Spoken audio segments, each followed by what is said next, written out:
बिजली के बिलों के ज़रिए गरीब आवाम पे जो जुल्म के पहाड़ तोड़े जा रहे हैं, या आप ये कहें कि गरीब आवाम के ख़िलाफ़ जो दहशत गर्दी हो रही है, उस पे आज मेरा तफसीली वीलॉग देखिए और अपनी राय से इजहार कीजिए और मेरी आवाज़ बने।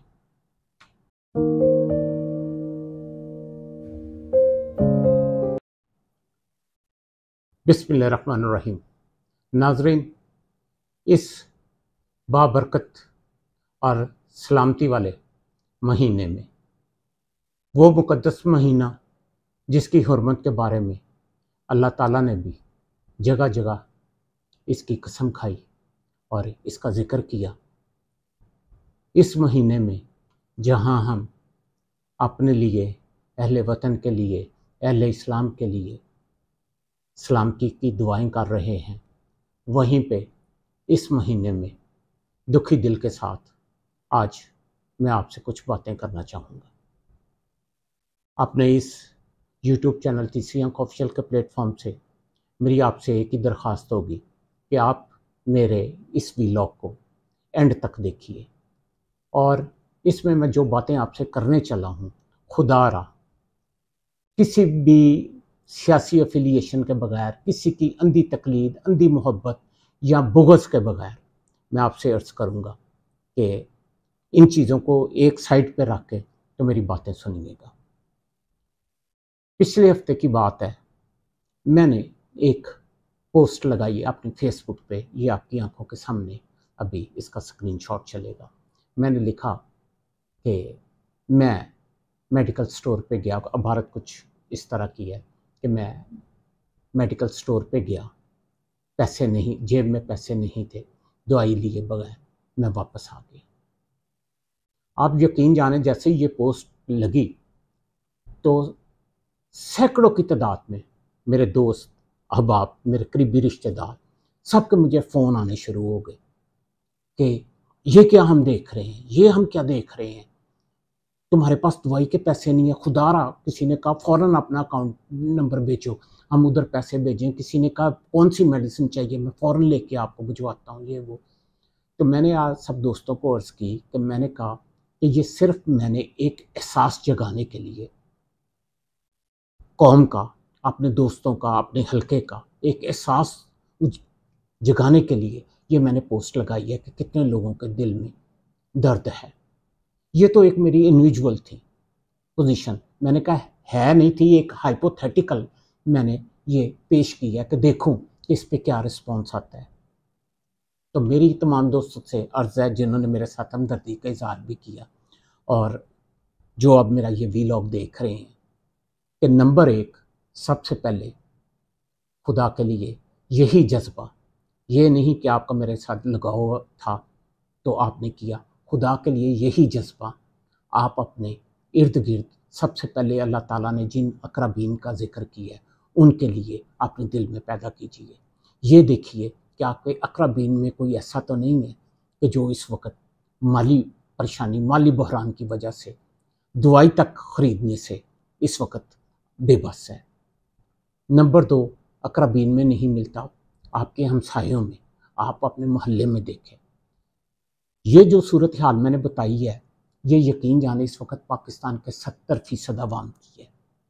मैं क्योंकि मुशाहिदा पहले अपना करता हूँ, फिर मैं किसी बात पे बोलता हूँ या लिखता हूँ, तो यकीन जाने मैं जिससे भी आज बात करता हूँ तो उसकी आंखों में आंसू होते हैं और सबसे पहले जो बात बता करता है वो ये कहता है कि यार पता नहीं है कि मैं बिल कितों दियांगा।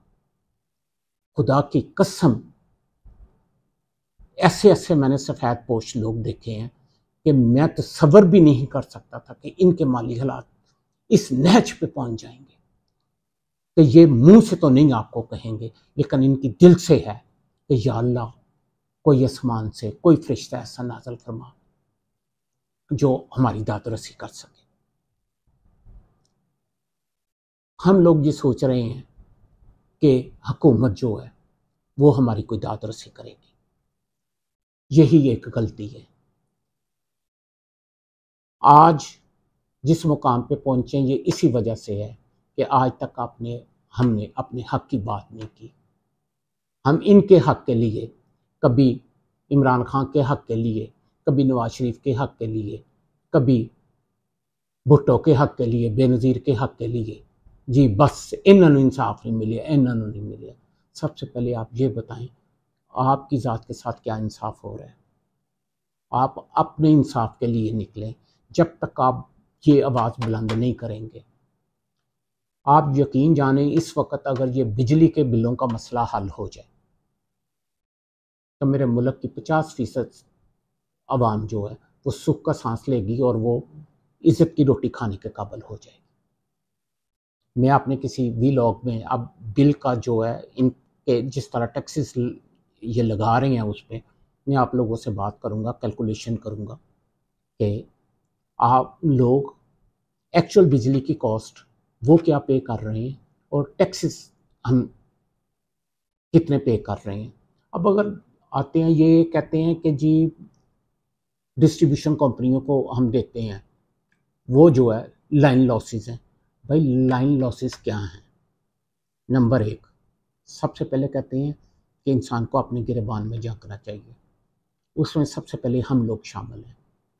आज तक आप यकीन जानें, जो आप मेरा व्लॉग देखेंगे, कभी आपने ये देखा है कि हम अपने इर्द गिर्द देखें कि बिजली चोरी कहाँ हो रही है? ये कुंडा सिस्टम जो है, इसने कितना बिजली की चोरी हो रही है? नंबर एक प्रॉब्लम ये। नंबर दो बात फिर वही आ जाती है, किस इस्तकाक के तहत हम ये फ्री यूनिट बिजली, जज साहिबान 2000 यूनिट, फलाने साहिबान वापडा मुलाजमीन किसी ने 700 यूनिट फ्री, किसी ने 2000 यूनिट। भाई ये टोटल कॉस्ट जो है, जो उनको फ्री देते हैं, ये किस पे पड़ती है? ये मेरे जैसे गरीब लोगों के लिए, आप जैसे गरीब लोगों के लिए, जो इस वक्त आज कोई ऐसा घर नहीं है।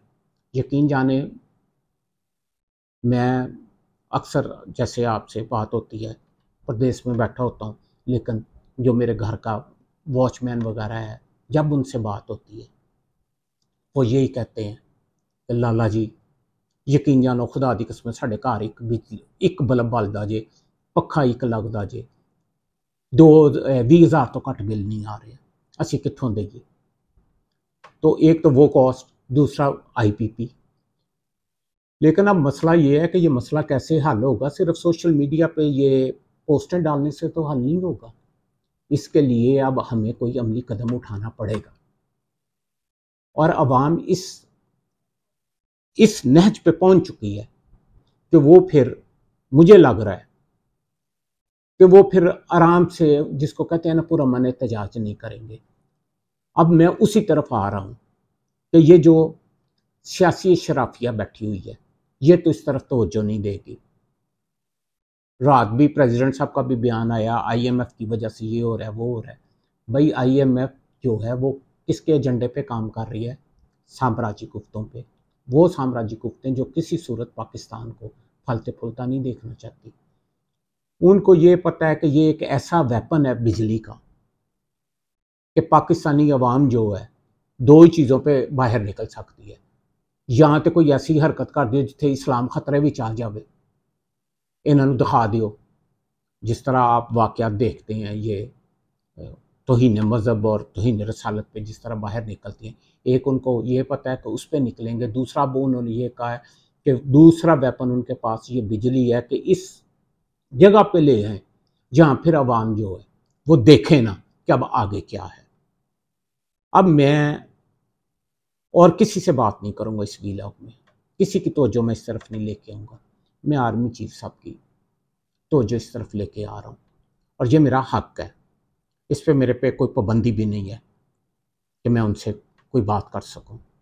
मैं उनको सिर्फ ये याद दिलाना चाह रहा हूँ कि यकीन जाने, आपने ये अज़्म इस्तेकाम जो एक्सरसाइज शुरू करने का अज़म का इज़हार किया है, ये बहुत अच्छी बात है।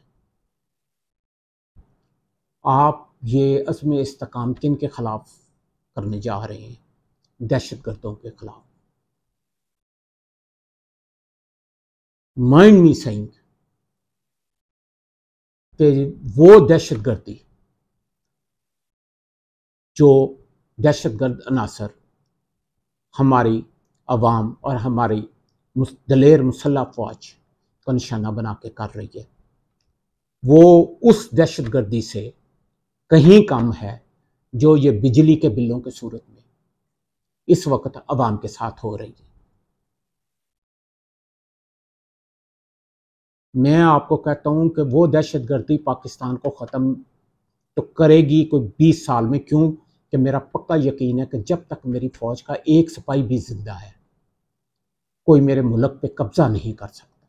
ये उस दिन होगा जिस दिन मेरे मुल्क का फ़ौजी, आखिरी फ़ौजी जो है, वो अल्लाह की राह में शहादत अख्तियार कर जाएगा, तो फिर कोई मेरे वतन पे आ जा सकती है। लेकिन मैं आपको ये बता दूं कि ये बिजली के बिलों की जो दहशतगर्दी हो रही है, ये इस तरह अवाम पे हमलावर हो रही है कि हमारे अंदर से, जिसको कहते हैं ना अंदरूनी दहशतगर्दी, फिर वो जो तूफान उठेगा ना, वो सबसे बड़ी दहशतगर्दी की होगी। इन बैरूनी दहशतगर्दों को तो आप अपनी फौज के साथ ख़त्म कर सकते हैं, मार सकते हैं, निशाना बना सकते हैं। फिर मुझे ये बताइएगा कि ये सताए हुए अवाम जब बाहर निकलेंगे ये तशद्दुद का रास्ता, फिर क्योंकि आपको पता है जब निकलती है अवाम तो फिर वो किसी के कंट्रोल में नहीं रहती, फिर क्या किया जाएगा। तो मेरी अर्ज सिर्फ इतनी सी है, जितने भी इस रियासत के स्टेक होल्डर्स हैं, मैं किसी का नाम नहीं लूँगा, चीफ जस्टिस सुप्रीम कोर्ट का, चीफ ऑफ आर्मी स्टाफ का, या किसी का, मैं कह रहा हूँ कि जितने अरबाब इख्तियार, जितने स्टेक होल्डर्स, जितने अदारे हैं, वो तमाम लोग बैठे हैं और इस नाजुक मसले पे सोचें कि हमने इस बहरान पे अब किस तरह काबू पाना है और अवाम किस तरह सुख का सांस ले सकेगी। क्योंकि जिस तरह ये हालात अब बन रहे हैं, अभी आगे महंगाई अब और बढ़ेगी। आपने जो बजट आया है, किसी सूरत वो महंगाई कम नहीं करेगा, अगले 4 महीने में महंगाई शूट करेगी। अल्लाह ने मौका दिया था, गंदम का, चीनी वाफर हुई, चावल वाफर हुआ, लेकिन हम उसे, एक उर्दू का लफ्ज़ तो मुझे आ नहीं रहा, ये मैं कह सकता हूँ, इसे हम कैप्टिवेट नहीं कर सके, कैपिटलाइज नहीं कर सके इस अपॉर्चुनिटी को। और अब आप देखें कि कीमतें आहिस्ता आहिस्ता बढ़ना शुरू हो रही हैं और फिर उसी डगर पे चल जाएंगी। क्यों कि बेसिक इस वक्त जो नेसेसिटी आप देखें, आपकी इकोनॉमी, कहते हैं इकोनॉमिक ग्रोथ नहीं हो रही। इकोनॉमिक ग्रोथ कैसे होगी भाई? जिसके पास पैसा है वो तो बैंक में रख रहा है, वो कह रहा है 21% सानू मिलता पे। देखें, इररिस्पेक्टिव ऑफ दिस, ताजर तबके की मैं कोई हिमायत नहीं करूंगा, ताजर तबका पाकिस्तान के साथ कोई अच्छाई नहीं कर रहा, लेकिन फिर भी मैं आपको कैलकुलेशन के साथ बताता हूं कि 15 से 17% हर ताजर जो है वो अपना प्रॉफिट मार्जिन रखता है कारोबार करने में। उसमें फिर उसका ये होता है, उसने दुकान पे भी आना है, उसके अखराजात की, वो सारा 15 से 17% पे वो चीज़ें बेचता है। आम, मैं ज़ख़ीरा अंदोज़ों की बात नहीं करता या उन लोगों की कि जिन्होंने ब्लैक मार्केटिंग करनी है। आप मुझे ये बताएं कि इतनी मेहनत करके कौन 15 से 17% कहता है? लानत भेजो यार, बैंक के विच पैसे रखो, 21 तो 22% मैंने मिलता पे है, मैं उत्थे क्यों ना मजे लवां। तो ये जो बैठे हुए हैं ये तो फारग हैं, इनका सिर्फ यही है कि सानू 2000 यूनिट फ्री मिलना है, सानू 700 लीटर पेट्रोल मिलना है, सानू ड्राइवर मिले है, सानू माली मिले है, साडियां मौजां लगी दियां ने। इनकी इससे आगे सोच ही नहीं है कि चीज़ों को सोचें कि भाई इसको बैलेंस किस तरह करना है।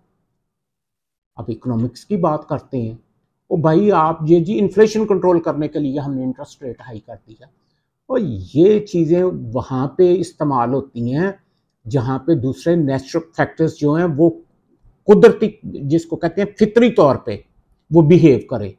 आपके तो बाकी सारे फैक्टर्स जो हैं वो गैर फितरी तौर पे बिहेव कर रहे हैं, तो वहाँ पे ये फार्मूला कैसे चलेगा आपका कि इन्फ्लेशन जो है वो महंगाई को कंट्रोल करता है? नहीं। आप अपने बैंक रेट्स को लेके आएँ, आप लोगों को रोज़गार दें, उसके बाद आपके साथ कोई बेहतरी होगी, फिर आप टैक्स कलेक्ट कर सकेंगे। आहिस्ता आहिस्ता जिस तरह कारोबार बिल्कुल ख़त्म हो रहे हैं, आप टैक्स कलेक्ट नहीं कर सकेंगे। तो खुदारा मैंने जो अर्ज़ की है, सबसे पहले तमाम दोस्तों आपके साथ कि ये एक सैंपल था जो मैंने एक फीला फेंका था कि देखें लोगों का, मैं ज़रा चेक करूं कि क्या बिहेवियर होता है। तो लोगों ने जो रिस्पांस किया, मैं यही आपको कहता हूं कि काइंडली आप अपने इर्द गिर्द ये देखें कि मेरे कितने बहन भाई जो हैं वो इन हालात से तंग आ गए हैं और मजबूर होकर बेचारे, यकीन जाने, मैं ईमान से आपको बताता हूँ, मेरी उस दिन फीलिंग थी, मैं जानबूझ के अपनी जेब में पैसे लेके नहीं गया था और मैंने स्टोर पे करके, खुदा की कसम, मैंने अपने पे वो कफियत तारी की थी कि यार मैं एक ऐसा आदमी, मेरे पास पैसे नहीं है और मैं कैसे उतरूंगा। उस फीलिंग के साथ मैं आज आपके साथ बात कर रहा हूँ। हमारा 70% तबका जो है आज इन हालात से गुजर रहा है।